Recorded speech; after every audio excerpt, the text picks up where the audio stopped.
Backstage Pass, Institute of Gaming. For more details, contact 7093965965. మామూలుగా చాలా Zoom out మోడ్లో ఉండే రామ్ గోపాల్ వర్మ గారు ఈ పురాణాల వరకు మాత్రం కొంచెం జూమ్ ఇన్గా చూస్తున్నారా అని ఒక డౌట్ కలుగు. జూమ్ ఇన్గా చూడాలి, ఎందుకంటే రోల్ మోడల్ కింద వచ్చినాయి. పురాణ పురుషులు అంటే సినిమా కథ కాదు, లేకపోతే మ్యాగజైన్లో వచ్చే స్వాతి మ్యాగజైన్లో వచ్చే కథ కాదు. టోటల్గా మనం ఎవరిని ఫాలో అవ్వాలి, ఒక బెటర్మెంట్ ఆఫ్ ద సొసైటీ కానీ క్రియేట్ చేసిన రోల్ మోడల్స్ ఇలాంటి దేవుళ్ళు అందరూ. సో వాళ్ళు చేసే యాక్షన్స్ చాలా సునిశ్చితంగా పరిశీలి, I mean you have to observe it. You can't be objective and zoom out there. You have to be subjective and observe them very closely exactly the actions, because ఆ pattern అనేది వేరే వాళ్ళు follow అవ్వాలి లెక్క ప్రకారం. అంటే పురాణాలు నిజంగా జరిగాయి ఇవి రియల్ అని అనడానికి కానీ, అంటే రియల్ అన్రియల్ అని మీరు ఎప్పుడు డిబేట్ చేయలేదు, బట్ సంకేతాలు చాలా ఉన్నాయి. పుష్పక విమానం ఇప్పుడు ఏరోప్లేన్గా ట్రాన్స్లేట్ అయింది. బహుశా అక్కడి నుంచి ఐడియాస్ వచ్చాయేమో. పుష్పక విమానం ఫస్ట్ టైము మనమే ఇన్వెంట్ చేసాం. ఎందుకు చేసాం, ఎవరో రాశారు అది. అంటే అసలు ప్లేన్ అంటే ఏంటో తెలియని ఒక ప్రపంచంలో మన పురాణాల్లో పుష్పక విమానం వచ్చి మనం ఎయిర్ ఇండియా దగ్గర ఆగిపోయాం, which is suppose to be the worst aircraft in the world according to aviation industry world బ్రాడ్లో. అంటే పుష్పక విమానం అంతా జీనియస్తో స్టార్ట్ అయ్యి ఎయిర్ ఇండియా దగ్గర ఆగిపోవడానికి కారణం ఏంటి? ఎందుకంటే ఎయిర్ ఇండియా అనేది ప్రాక్టికల్ అప్లికెన్స్, పుష్పక విమానం అనేది ఒక రచయిత ఊహ, అది లేదు అప్పుడు. సో మనం ఇన్ని సంవత్సరాలు, అంటే ఇన్ని థౌజండ్స్ ఆఫ్ ఇయర్స్ ట్రెడిషన్ ఉండి, ఆ సివిలైజేషన్స్ ఉండి, అది ఉండి మనం అసలు ఏమి ట్రెడిషను, అసలు దాని కల్చర్ హిస్టరీ లేని అమెరికా ఎంబసీ బయట మన లైన్స్ ఉంటాయి, వాళ్ళ ఇండియన్ ఎంబసీ అనక బయట అమెరికన్ లైన్స్ ఉండవు. సో అదొక్కటే ఎందుకు అమెరికాలో పుష్పక విమానానికి 100 రెట్లు, మన బ్రహ్మాస్త్రానికి 100 రెట్లు అటామిక్ బాంబ్, హైడ్రోజన్ బాంబ్స్ వాళ్ళు కనిపెట్టారు, మనం కనిపెట్టలేదు. మనం కనిపెట్టాలనుకున్న ఊహలన్నీ మన పేపర్ మీద రాతల్లో మిగిలిపోయినాయి. వాళ్ళు చేసిన తర్వాత వాళ్ళ టెక్నాలజీ అద్దెకి తెచ్చుకునో లేకపోతే బతిమాలు తీసుకొచ్చి మన ఒకటే అరా ఉన్నాయి మన దగ్గర. సో మనం కేవలం చెప్తాం, వాళ్ళు చేస్తారు, అది డిఫరెన్స్. రాముడు, కృష్ణుడు వీళ్ళెవరూ మీకు రోల్ మోడల్స్గా పురుషులుగా అలా కనిపించారు, ఉత్తమ పురుషులుగా. అంటే కృష్ణుడు బెటర్, కృష్ణుడు కొంచెం బెటర్, ఎందుకంటే చాలా మంది గోపికలు కొంచెం రియలిస్టిక్గా ఉంది. గోపికలు అబద్ధాలు చెప్తాడు, మ్యానిపులేట్ చేస్తారు, నేను ముందు ఆయన చూసాను నేను చూడలేదు, ఇలాంటి అట్లీస్ట్ ఎంటర్టైనింగ్ ఆస్పెక్ట్ ఉంటుంది, కొంచెం మనిషికి దగ్గరగా ఉంటాడు కృష్ణుడు బెటర్ అంటారు రాముడి కంటే.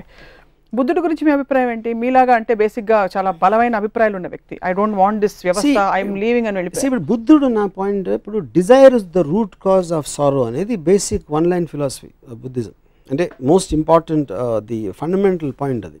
నేను దానికి ఎగ్జాక్ట్ ఆపోజిట్.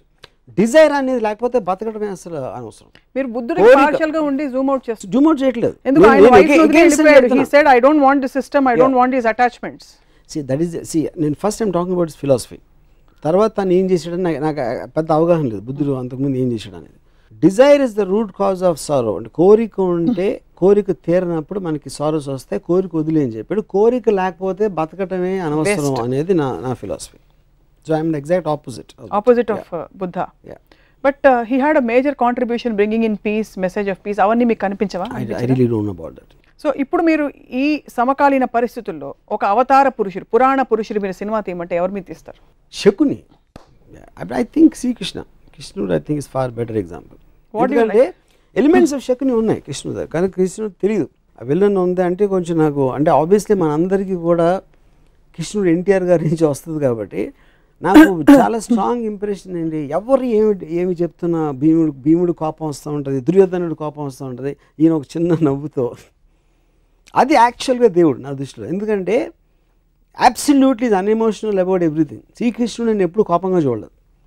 శ్రీకృష్ణుడు నరికేద్దాం చంపేద్దాం, యుద్ధంలో ఆపేసి ఒక భగవద్గీత అనే ఒక చిన్న క్లాసు అర్జునుడికి ఇవ్వడం, I like that is actual only దేవుడు నాకు తెలిసినంత అబ్జర్వేషన్.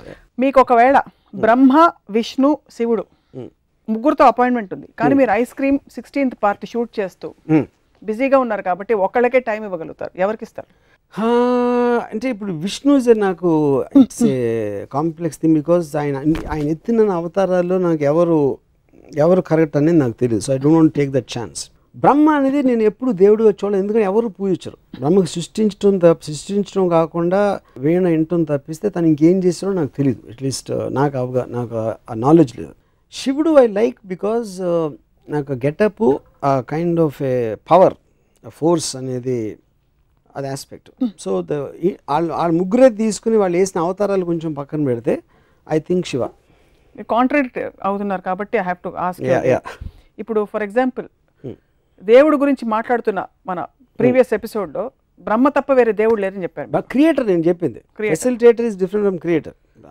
మీరు చెప్పారు బ్రహ్మాని, క్రియేట్ చేసినోడు బ్రహ్మ అంటే ఓకే, నాకు బ్రహ్మ అని పిలవండి, దేవుడు అని పిలవండి, సప్న అని పిలవండి, నాకు ఏమి డిఫరెన్స్ లేదు దాంట్లో. సో ఇప్పుడు క్రియేటర్ అనే దానికి తనకి క్రియేట్ చేసిన తర్వాత నాకు తెలిసి ఏం చేయట్లేదు కాబట్టి నేను మాట్లాడడానికి ఏం లేదు అక్కడ. తర్వాత శివుడు అల్ఖైదా కంటే ఘోరంగా సొంత కొడుకు తలకాయ నరికేశాడు అన్నారు. బట్ శివుడే కలుస్తారు వెళ్ళి, ఎందుకంటే టెర్రరిస్ట్ ని క్రిమినల్స్ కలవడం నాకు చాలా ఇష్టం కాబట్టి మీకు శివుడు ఆ ఆస్పెక్ట్ నచ్చిందండి. ఓకే, విష్ణు మాత్రం కొంచెం కన్ఫ్యూజ్డ్ అబౌట్. బట్ ఈ ఇప్పుడు కృష్ణుడు సెపరేట్ గా తీసుకుంటే నేను కృష్ణుడిని కలుస్తాను. ఇప్పుడు పరిస్థితుల్లో మీకు పురాణాలు అంత ఇంట్రెస్ట్ కాబట్టి అల్టిమేట్ ఆఫ్ మాస్కులైన్ ఎనర్జీ శివుడు, ultimate of feminine energy Adishakti అని చెప్తుంటారు. ఇప్పుడు సినిమాల్లో సెన్సిబిలిటీస్ మరి మెట్రోసెక్షువల్ అని, అంటే ఆడవాళ్ళు మగవాళ్ళగా కనిపించడం, మగవాళ్ళు ఆడవాళ్ళగా కనిపించడం ఇలా వస్తుంది. ఏమన్నా ప్రాబ్లం ఉందంటారా దీనివల్ల? బికాస్ మీరు ప్యూర్ ఫార్మ్స్ లో ఇష్టపడతారని from what we know of you. And first of all, I never saw them as ultimate in masculine or feminine. That's an artist interpretation of that. ఇంకా ఇదేంటంటే heterosexual whatever you're talking about, I think it's advancement. మనిషి అనేవాడు creativity అంత ఉంటుంది కాబట్టి కుదురుగా కూర్చోడు కాబట్టి ప్రతి దాంట్లో he will want to look for advancements and creative aspects. అలా వచ్చింది అది ఇంకా జరుగుతూనే ఉంటుంది అది. సో మీరు సినిమా తీస్తే will it be on Ramayana or Mahabharata? Definitely Mahabharata. Because more characters, more I mean connectivity and క్యారెక్టర్స్లో చాలా ఏమంటుంది అని గ్రేనెస్ ఉంది.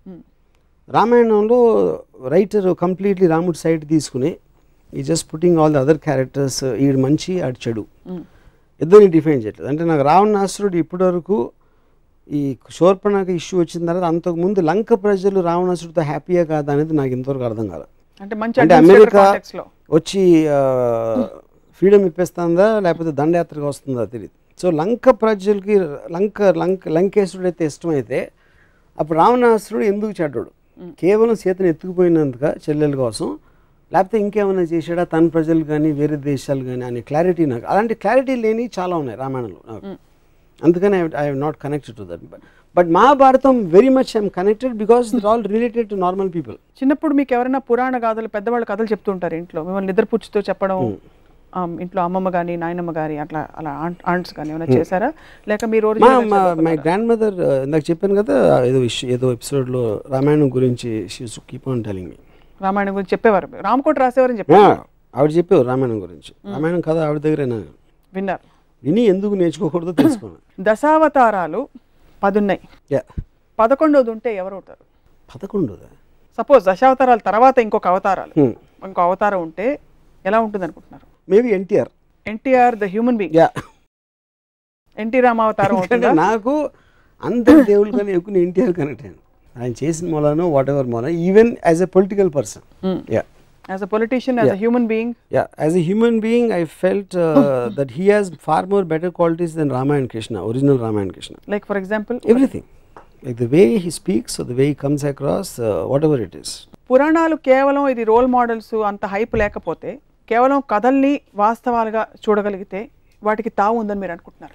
అలాంటి స్టోరీస్ పురాణాలకి దేవుడు కనెక్షను లేకపోతే ఏముంటుందని ఒక లార్జర్ దెన్ లైఫ్ ఆస్పెక్ట్, ఒక దైవత్వం లేని ఆస్పెక్ట్లో కేవలం కథలుగా వస్తే నాకు తెలిసి బి గ్రేడ్ సినిమా ప్రొడ్యూసర్ కూడా దాన్ని యాక్సెప్ట్ చేయడు.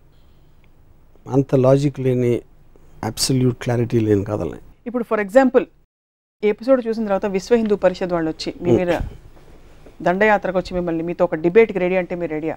ఇప్పుడు విశ్వ హిందూ పరిషత్ ఎవరు నాకు తెలియదు. ఫస్ట్ ఆఫ్ ఆల్ నా పాయింట్ ఎవరైనా కానీ, ఇప్పుడు నేను ఇందాక ఒకటి చెప్పాను, నేను I don't claim to be an expert on Ramayanam. నేను ఒక మామూలుడికి ఆ పురాణాల గురించి ఎంత తెలుసు నాకు అంతే తెలుసు. దాని గురించి నేను మాట్లాడతాను. అప్పుడు దానికి ఎక్స్ప్లెనేషన్ చేస్తా. నీకు అర్థం అవ్వంది ఏంటంటే శివుడు తన కొడుకుని ఎందుకు చంపాడు, తల నరికి ఏనుగు తల ఎందుకు పెట్టాడు, తన కొడుకు తల ఎందుకు పెట్టలేకపోయాడు అనే దానికి ఎక్స్ప్లెనేషన్ నాకు ఇస్తే I will very happily listen. I will be very glad. I might go and join Hindu Parishad. Join అవుతా, నాకు సాటిస్ఫాక్టరీ ఆన్సర్ ఇస్తాయి. సేమ్ థింగ్, అయోధ్యను వదిలేసి ఉట్టి ఎవరో ఒక పాతకి కైకేకి ఇచ్చిన వాటికి రాముడిని పంపేసి అంత ఇర్రెస్పాన్సిబిలిటీతో ఒక కింగ్ ఉంటే దాన్ని అది కరెక్టే తను చేసిన ఎక్స్ప్లెనేషన్ చేస్తే నేను విహెచ్పిలో చేస్తాను. కృష్ణుడు most intriguing character, most interesting character for you. Three characters, who is the most interesting character for you in the Puranas? I really doubt any three character has ever been given importance. Always under the feudalistic as society lo rasina book kabatti they are always relegated to the background. నేను ఎప్పుడు ఏ character కూడా అంటే మహాభారతంలో to an extent జరిగి ఉండొచ్చు అది, but నేను రామాయణంలో మాత్రం అసలు నాకు గుర్తు కూడా. రిమోట్ కంట్రోల్స్ అని స్త్రీల దగ్గర ఉన్నాయి, కైకే దగ్గర ఉంది ఒక పక్క, సీతమ్మ వారి వల్లే మొత్తం అసలు రామాయణం అంటే అది ఇన్స్టిగేటర్ ఆస్పెక్ట్ కి మూవ్ చేసిన దానికి ఒక మనం రోల్ మోడల్స్ గురించి మాట్లాడతాం. రోల్ మోడల్స్ అనే దగ్గర స్త్రీలు ఎప్పుడు నాకు ఎక్కడ కనపడలేదు. సీతమ్మ వారి సహనానికి ప్రతీక, భూదేవ్ అంతటి సహనం సీతమ్మ వారిది. ఎలాగా అంటే అప్పుడు ఏంటంటే దాన్ని రాసింది నేను ఏం చేసినా పడి ఉండాలి అని మగోడు ఒక స్త్రీని నొక్కి పట్టుంచడానికి ఒక సీతమ్మ వారి ఒక ఎగ్జాంపుల్ ఇచ్చి ట్రై చేశారు ఫ్యూడల్ కైండ్ లో. I think that is what it is. So it's not relevant now. It is not relevant. It should not be relevant. What should she have ఇప్పుడు నాకు ఒక normal average Indian house wife she behaves like Sita. I think it is slavery. It is slavery. ఏం చేస్తుంటారు ఇప్పుడు modern Ramayanam జరుగుతుంది, తను ఊరుకోదు ఇలా చేస్తే. ఎవరైనా ఎత్తుకుపోయారండి. ఇప్పుడు ఏ స్త్రీ అయినా వచ్చేసి అడవికి వెళ్ళిపోతే అని భార్య మీరు వెళ్ళిపోతే నేను వచ్చేస్తాను వెనకాలంటదా? ఎందుకు మీరు అడగాలని ప్రవోక్ చేస్తుంది కదా ఎవరైనా. అంటే అప్పుడు ప్రవోక్ చేయకపోతే పతివ్రత కదా. ఏ ఇంట్లో కూడా మన కుటుంబం మనది మనం చూసుకోవాలి ఎవరైనా సరే అనేది ఒక థర్డ్ అబ్జర్వేషన్ ఇవ్వటం అనేది ఏ భార్యకైనా తన రెస్పాన్సిబిలిటీ. అంతేగాని భర్త ఎవరిదో మాట వినేసాడని తను వెనక నోరు మూసుకుని వెళ్ళిపోయి ఒక బొమ్మలా ఉంటే there is no personality in that person.